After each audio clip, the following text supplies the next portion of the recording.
بسم اللہ الرحمن الرحیم۔ چند دنوں کے بعد ہمارے ہاں رمضان المبارک کی جو ہے شروعات ہیں۔ رمضان اسلامی تعلیمات میں ایک معزز مہمان کی طرح ہے، اور مہمان کے شریعت نے 3 حقوق مقرر کیے ہیں۔ پہلا حق مہمان کا اس کے شان کے مطابق استقبال کرنا۔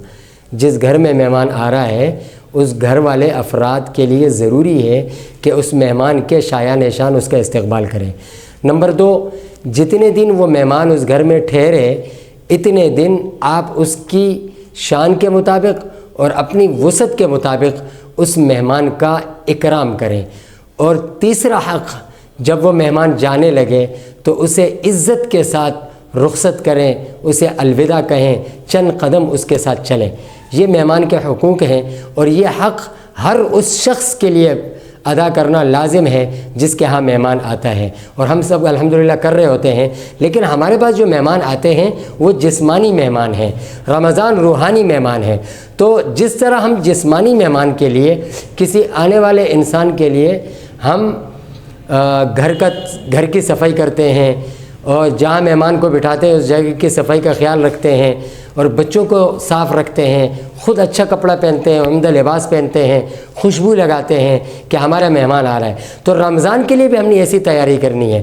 لیکن چونکہ جسمانی مہمان کے لیے ہمیں ظاہری چیزوں کو سیٹل کرنا پڑتا ہے، ان کو سیٹ کرنا پڑتا ہے، رمضان روحانی مہمان ہے، تو اس کے لیے ہم نے اپنے روح کو ٹھیک کرنا ہوگا، اپنی روح کی صفائی کرنی ہوگی۔ اس میں سب سے پہلی چیز کوئی بھی مہمان جب آ رہا ہوتا ہے تو گھر کا جو بڑا ہے، گھر کا سربراہ ہے، وہ گھر والوں کو اس مہمان کی اہمیت بتاتا ہے کہ فلاں بڑے صاحب ہمارے گھر آ رہے ہیں، فلاں حضرت جی تشریف لا رہے ہیں۔ تو جب اس مہمان کی اہمیت گھر والوں کے دل میں ہوتی ہے تو پھر ان کو اس کے استقبال سے، اس کے اکرام سے اور اس کے رخصت کرنے تک کے جو مراحل ہیں، تمام مراحل انتہائی آسانی کے ساتھ اور انتہائی شوق اور جذبے کے ساتھ، بغیر کسی تھکن اور تھکاوٹ کے وہ کرنا آسان ہو جاتا ہے۔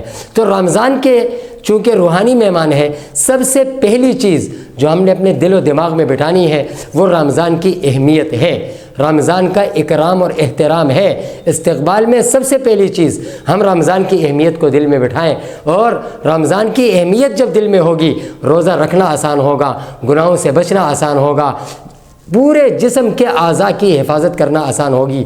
آج ہمارے دل میں رمضان کی اہمیت نہیں ہے۔ اس طور پر ہم میں سے بہت سے لوگ روزے نہیں رکھتے، کھلا ماوے چل رہے ہیں، گٹکے چل رہے ہیں، کھانا پینا چل رہا ہے۔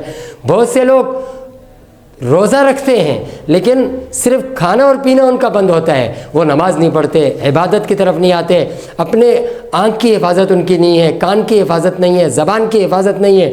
اور اسی طریقے سے بہت سے حضرات ایسے ہیں کہ جو روزہ رکھتے ہیں لیکن روزے کے بعد ساتھ وہ گناہ کرتے ہیں، اس کی بنیاد پر ان کے اس روزے کی نورانیت اور روحانیت دونوں ختم ہو جاتی ہے۔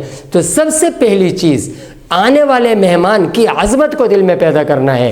یہ اگر عظمت ہوگی، احترام ہوگا، اس کی وقت دل میں ہوگی، اس کی شان ہمارے سامنے ہوگی، اس کے فضائل ہوں گے، تو ہمارے لیے رمضان کے روزے رکھنا بھی آسان ہوگا، عبادت کرنا بھی آسان ہوگا۔